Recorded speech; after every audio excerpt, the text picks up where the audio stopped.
Good morning बच्चों।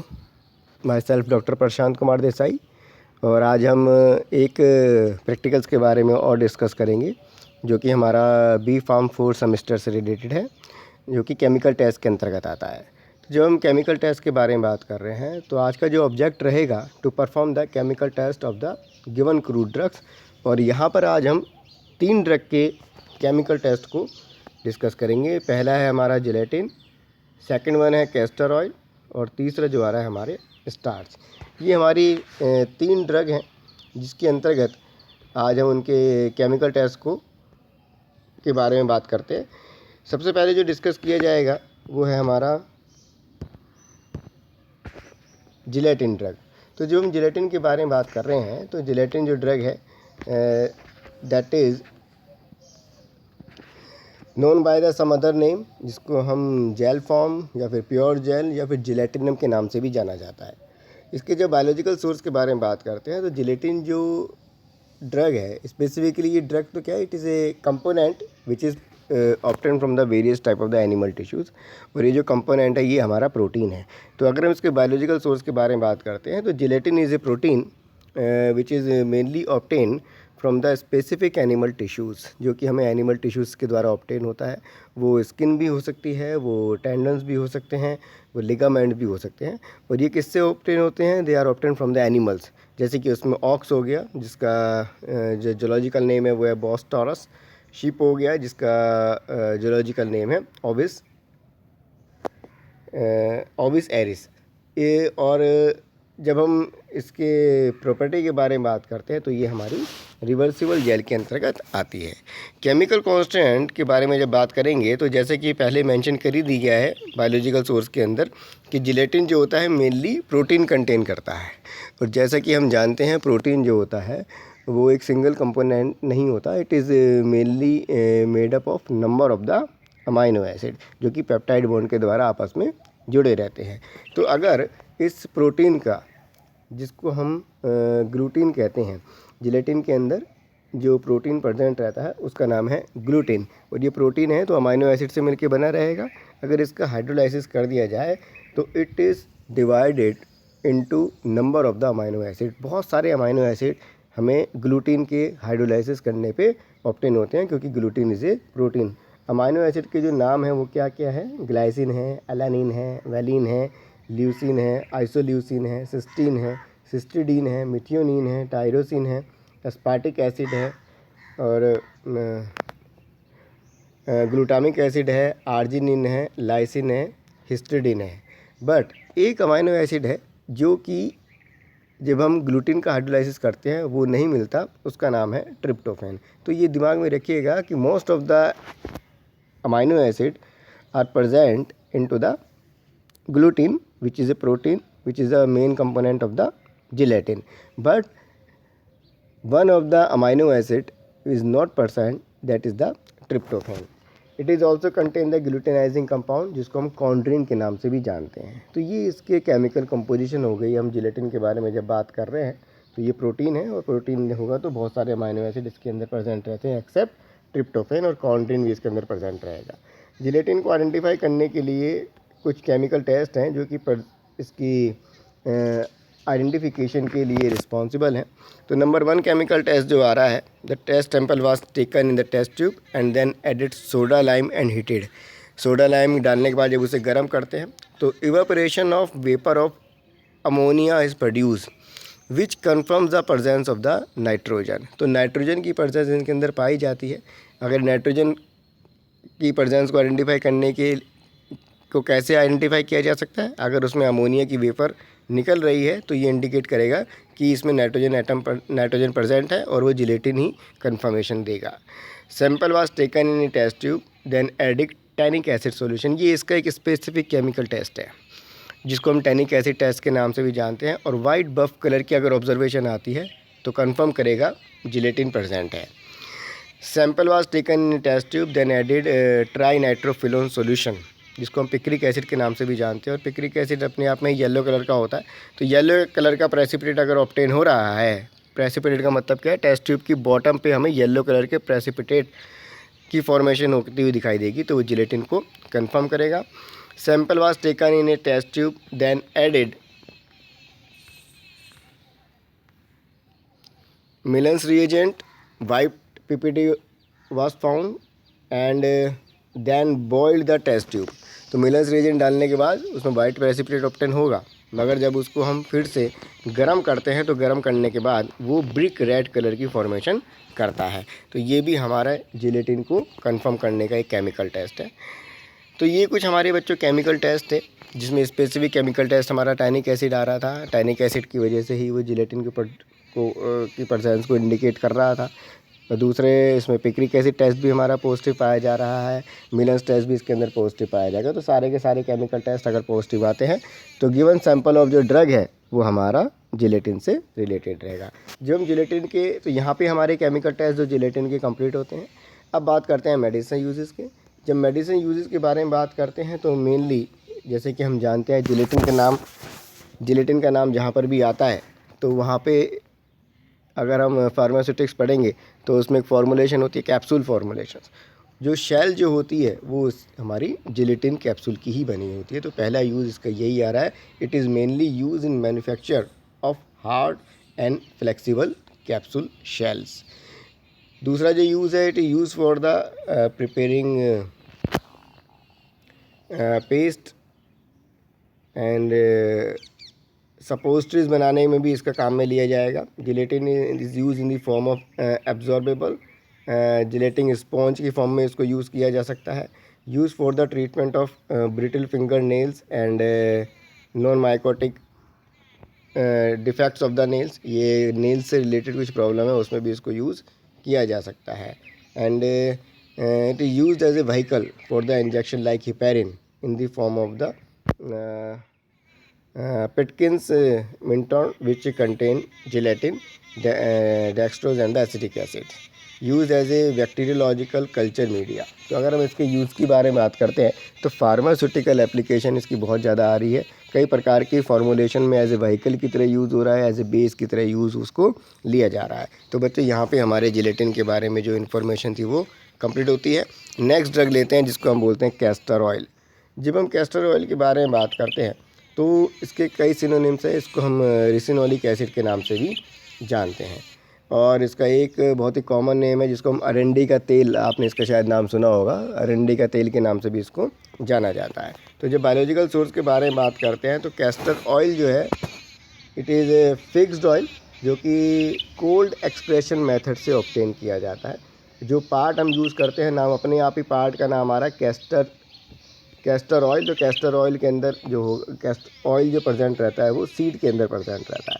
तो यहाँ पे जो कैस्टर ऑयल को जो ऑब्टेन किया जा रहा है वो कैस्टर सीड से ऑब्टेन किया जा रहा है। मेथड जो यूज़ किया जा रहा है जिसके द्वारा ऑयल हमें ऑब्टेन होगा उसका नाम है कोल्ड एक्सप्रेशन मेथड। जो बोटेनिकल नेम हमारे प्लांट का है वो है रिसिनस कॉम्युनस और इसकी जो फैमिली होती है वो है हमारी U4BAC। जब हम केमिकल कांस्टेंट के बारे में बात करते हैं तो मेनली ये जो ड्रग है ये लिपिड्स के कैटेगरी के अंदर आती है। फिक्स्ड ऑयल मेनली कंटेन करती है। फिक्स्ड ऑयल की जो कंसंट्रेशन सबसे ज़्यादा पाई जाएगी 45 to 55% कंसंट्रेशन जो होती है वो फिक्स्ड ऑयल की पाई जाती है। और इस फिक्स्ड ऑयल में कई प्रकार के एक्टिव कांस्टेंट प्रेजेंट रहेंगे, जैसे पामेटिक एसिड हो गया, स्टेरिक एसिड हो गया, लिनोलिक एसिड हो गया, ऑलिक एसिड हो गया।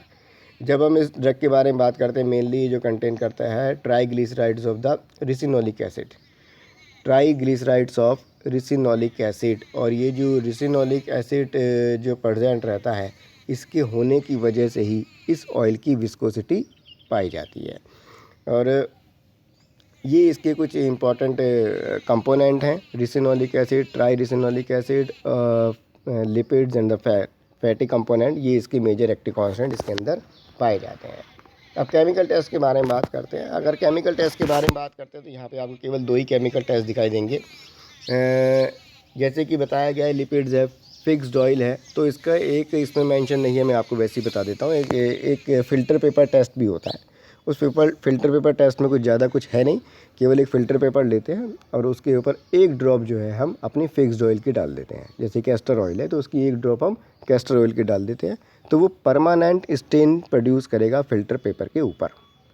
ये परमानेंट स्टेन की प्रॉपर्टी को ही हम फिक्स्ड ऑयल की कैटेगरी के अंदर रखते हैं। अगर सपोज़ कीजिए कोई वोलेटाइल ऑयल कंटेनिंग ड्रग होती है या उससे हम वोलेटाइल ऑयल निकालते और उसको भी अगर फ़िल्टर पेपर के ऊपर अगर डाला जाता तो कुछ समय बाद ही फ़िल्टर पेपर पे किसी प्रकार का कोई स्टेन, कोई धब्बा नहीं होता, क्योंकि वोलेटाइल ऑयल पूरी तरीके से फ़िल्टर पेपर से इवेपोरेट हो जाता। मगर फिक्स्ड ऑयल जो होता है वो अपना परमानेंट स्पॉट छोड़ते हैं। तो एक डिफरेंस हो गया between the volatile oil and the fixed oil. तो जब हम कैस्टर ऑयल के बारे में बात करते हैं तो कैस्टर ऑयल के अंदर जो केमिकल टेस्ट परफॉर्म करेंगे, 5 ml कैस्टर ऑयल सैंपल लिया जाएगा और उसके अंदर 5 ml डिहाइड्रेटेड अल्कोहल की एडिशन किया जाएगा।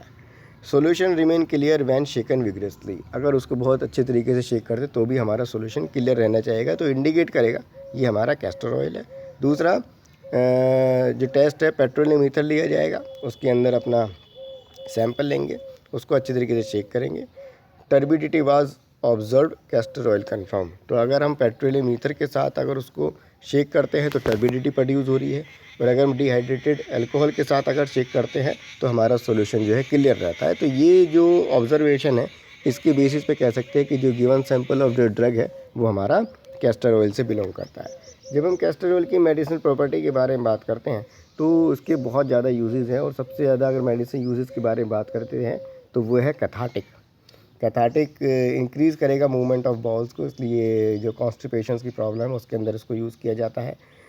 Use in the preparation of paints, varnishes, और ये वार्निश इनामेल्स, पॉलिशेस और प्रिंटिंग में भी इसको यूज़ किया जाता है। It is use in soap industry and as a lubricant काम करेगा। It use as a source of the enzyme lipase and use as a plasticize and is a proportional flexible colloidal की form में भी इसको use किया जा सकता है। तो अगर हम कैस्टर ऑयल के बारे में बात करते हैं तो कई प्रकार की इसकी medicinal as well as pharmaceutical application और यूजेस इसके पाए जाते हैं। लास्ट ड्रग जो आ रही है हमारी स्टार्च आ रही है, और इसके ऊपर एक कॉम्पिटिटिव एग्ज़ाम में क्वेश्चन कई बार आता है, और इसमें एक क्वेश्चन जो कई बार पूछा जा चुका है that is related with its common name. तो स्टार्च को हम अमाइलम के नाम से भी जानते हैं, इसका नाम ज़रूर दिमाग में रखिएगा। Amylum is the synonyms for the starch. तो स्टार्च के लिए जो हम कॉमन नेम यूज़ कर रहे हैं उसका नाम होता है अमाइलम। अब इसके बारे में बात करते हैं, स्टार्च होता क्या है। स्टार्च के जो बायोलॉजिकल सोर्स के बारे में बात करते हैं, सबसे पहली बात तो ये हमारा पॉलीसैकेराइड्स ग्रैन्यूल्स की फॉर्म में अवेलेबल कंपाउंड है। अगर इसकी केमिकल प्रॉपर्टी के बारे में बात करते हैं तो ये क्या है, दिस इज पॉलीसैकेराइड्स। पॉलीसैकेराइड्स का मतलब क्या होता है, जब number of monosaccharides are found attached together and responsible for the formation of the polysaccharides, carbohydrate के अंतर्गत आएगा। तो ये ग्रैन्यूल्स की फॉर्म में प्रेजेंट रहता है, और इसकी जो सोर्स एक नहीं है, इसके कई प्रकार के सोर्स है जहाँ से हमें ये ऑब्टेन हो सकती है। जैसे कि it is obtain from the मेज़, जिसका बोटानिकल नेम जो है जिया मेज़ है। राइस से हमें ऑब्टेन होता है, ओराइजा सटाइवम इसका बोटानिकल नेम है। वीट से ये स्टार्च हमें ऑब्टेन हो सकता है, ट्राइटिकम सिस्टिवम इसका बोटानिकल नेम है। और पोटैटो से ऑब्टेन होगा जिसका बोटानिकल नेम है सोलेनम ट्यूबरोसम। तो यहाँ पे आप देख रहे हैं कि 4 सोर्स हैं जिसके द्वारा हमें स्टार्च जो है ऑब्टेन होगा ग्रैन्यूल्स की फॉर्म में। अब इनमें से अगर हम बात करें मेज़ की, राइस की और वीट की, इनकी फैमिली होती है ग्रैमिनी। मैं फिर से रिपीट कर रहा हूँ, मेज़ की, राइस की और वीट की जो फैमिली है वो तो होती है ग्रैमिनी, मगर जब हम पोटैटो के बारे में बात करते हैं उसकी फैमिली होती है सोलेनेसी। केमिकल कॉन्स्टेंट के बारे में बात करते हैं, जैसे कि पहले ही बता दिया गया, ये पॉलीसैकेराइड्स है। इसके अंदर मेन एक्टिव कॉन्स्टेंट जो प्रेजेंट रहते हैं, वन इज़ होता है amylose and another is amylopectin. Amylose and amylopectin, जैसे हमने अगार के अंदर पढ़ा था, अगार के अंदर भी 2 कंपोनेंट प्रेजेंट थे, अगारोज एंड अगैरोपेक्टिन।